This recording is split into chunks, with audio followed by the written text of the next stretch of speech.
Hey, what's up tabletop gamers? This is Brian from everybitcountz. Today I'm going to show you guys some of the conversions that I've been making and some of the scratch build models that I've been making for my my Ork Army.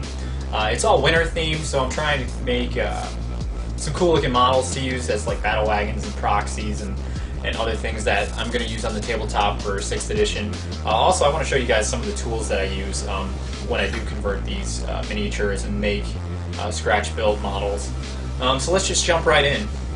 The first thing that I was trying to make for my army were battle wagons, and the reason why is because the Games Workshop battle wagons are a bit pricey, and not to say I don't want to pay that much, but I don't want to pay that much. So I decided to make ice cream trucks, and I found these awesome like miniature ice cream trucks online that were, I believe, 1/48 scale. Not quite sure what it was, but they were basically like these little Tonka trucks. And what I did was I cut it down the middle to kind of make the back area larger because they were too small, and I'm trying to just make everything the size of an actual battle wagon that Games Workshop puts out. And I took the wheels off it and made my own wheels from round plastic card piping on the bottom for the axles, and then also I used dollar store wheels. They were actually from like this farm or tractor set. I think it was like $2 a set, but it came with 6 wheels, which was pretty cool. And then also for def rollers, I'm using PVC, and then I bought some wire too to run on my battle wagons. And then these ice cream scoops that you see on top, I ordered on eBay. They were just like a children's toy, but they're plastic, so I can paint them. And then some more metal piping for just some of the big shooters that are coming out of the ice cream truck scoop on top, the ice cream scoop on top. And then basically I took smaller plastic card tubing and sliced it just to get some of the studs that you see on the sides and on the different plating. And I'm really excited to paint these. I actually have one that I started to paint, but you're not going to see that yet, just because I want to show you in later videos. But anyways, that's what I started with. You can see there's 3 of them on the table right now. I actually have, this one's primered, the other 2 are going to be primed soon, and then, like I said, the 4th one is in process of being painted. And once they're painted, I'm going to paint up some Gretchen too, and stick some Gretchen in there, some grots in there, just for some comic relief. The next thing that I was working on was Big Mac with a custom force field, simply because I'm trying to save money, and I just think converted models are a lot cooler. And hopefully, you know, when you guys take a look at all my conversions, maybe it'll inspire you to make your own. I know a lot of people out there are making amazing Ork armies out of just everything, every kind of miniatures that they can get their hands on. And I know I'm not the best at it, but I'm trying my best at it. And hopefully, you know, down the road I can one-up some of those well-known artists out there that are converting their own miniatures and models. But anyways, back to the custom force field on my Big Mac. This little guy, I don't know how well you can see him on screen, but I know he's on the site, the everybitcountz site. But anyways, he's made mainly of Orky bits and Chaos Space Marine bits. You can actually see that round piece that's kind of making the force field, and even the piece inside that small little piece is taken from a Chaos Space Marine like jetpack. Actually, it might be a Space Wolf jetpack, I'm not too sure. And this is from one of the Rhinos or Land Raider model kits. And I believe that's a searchlight on his back. And then also I just added wire. I chopped up some of the axes from Chaos Space Marines. And I think the body is a Runtherd from the Gretchen box. And I think that worked pretty good. And the head is a Mech Boy from the Luda's box for orcs, and I think that worked quite well. So I'm happy with that. The bases are only temporary because I'm getting some icy bases to base all my models on. So if you see like the Big Mac's got holes in his base, but don't worry about that because that's going to disappear. Anyways, also for my list, I'm running 30 Ludas, and Ludas are pretty expensive. I think you get 4 Ludas in one Mech Boy in a box, and then it's like, I don't know, over $20, so that's pretty crazy considering that I'm going to run 30 of them. So anyways, I decided I'm going to convert those, and luckily I have friends that also play orcs, and they gave me some of their spare bits, like because they use the kits to make the burner boys, and they gave me some of their Luda bits, so I use those to make my own Ludas. And I'll just show off a couple of them that I thought came out good. This guy has this big gun from the Ork Battle Wagon kit, and that's pretty awesome. And he's actually got the Luda cage that the Ludas have, which I got from one of my friends who plays Orcs. But the body is Assault on Black Reach, or most of the bodies that I use for conversions are just from the Assault on Black Reach box, simply because, you know, price. It's really easy to get those on eBay and other places, and you know, I like to get cheap. Here's another one. Actually, I'll show you this one right here. That's converted with the Mech Boys gun from the Luda's box, and I also have a Puppets Warhead on this guy. I ordered some of the like the Russian Ork Puppets Warheads because my Ork Army's winter theme. And this guy also has Puppets Warhead. He's got the little earmuffs, which is cool, and you can see he's got a Havoc launcher with some wire running out of it too. And the Havoc launchers from my Chaos Space Marines that I used to have. I sold those about 6 months ago, and I just recently started getting back into the hobby just because I have a strange addiction with it, and I couldn't stop.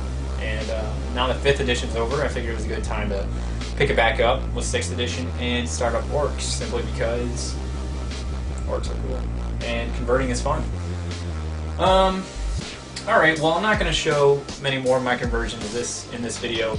I'll show more next time.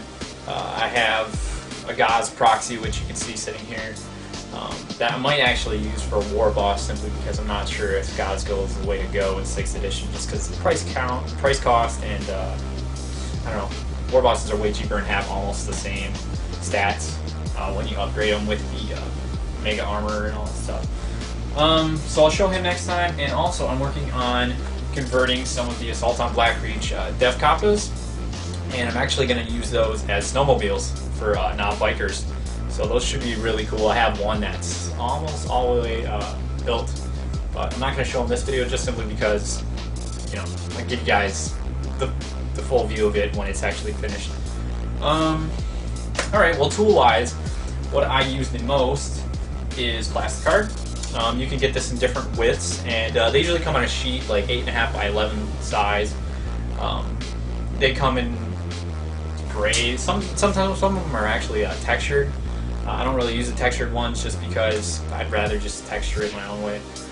Also, I use plastic card like piping. Let me pull one of these out of here just to show you. But they're just like rods. You can get them hollowed out. I've gotten some that are hollowed out. I've also got some metal tubes from my local hobby shop, and I use those for like the exhaust on my battle wagons and the big shooters on the front. I don't really care for the metal piping. After I bought it, I pretty much used all of it by now, but I think I'm going to go with the plastic from now on, just because it's easier to cut, it's easier to manage, and you'd be surprised how much time you're going to waste trying to cut metal tubing. But if you are trying to cut metal tubing, this is what I suggest. Some kind of saw. You can get these at the hobby shop. They're really easy to handle. And also they make smaller saw blades that you can stick on the end of an X-Acto knife for those small areas that you wouldn't be able to get a larger saw like this in. Speaking of X-Acto knives, this is what I use to break my plastic card sheeting. Especially the larger sheeting, the thicker stuff. You can't really get a fine break in the bigger stuff. I mean, if you try to cut through it or saw through it, it's going to take forever. It's going to take days. So what I do is what they call scoring. Basically, you just take your X-Acto knife and you score it down the middle or wherever you're trying to cut, and then you just bend it in half and it'll break. Sometimes breaking it's kind of hard, especially with the thicker stuff, or if you're trying to make really fine cuts, like small strips of plastic, then I would suggest using some pliers and just grabbing both ends and breaking it for those small areas that are hard to get your fat fingers in. And then of course, the Games Workshop clippers or any kind of clippers will work for converting. And then I also have these small drill bits that I'm going to be drilling all my guns with, because most of the Games Workshop guns are just flat ends, and I don't care for that, so I'm going to drill holes in those. Here's the wire that I use. It's I think it's for model trains, but it's pretty small, and it's been working out nicely for me. And one of the other most important things that you're going to need when you convert miniatures are bits. Lots and lots of bits. They help out a lot. I didn't use many different kinds of bits on the battle wagons because those are basically scratch built from plastic card. Like I said, the ice cream truck models that I bought. But you are going to need bits, especially when you're converting infantry and making war bosses or making HQs for your army. Because making small bits for infantry is really impossible to do with just like plastic card and other hobby supplies. But yeah, that's about it. I do have a cutting board over here. I'm not sure how well you can see that, but you're going to need a cutting board if you're going to be doing any kind of chopping with a X-Acto knife or a saw. And otherwise, you're going to scar up whatever kind of table, your dining room table or whatever you work on.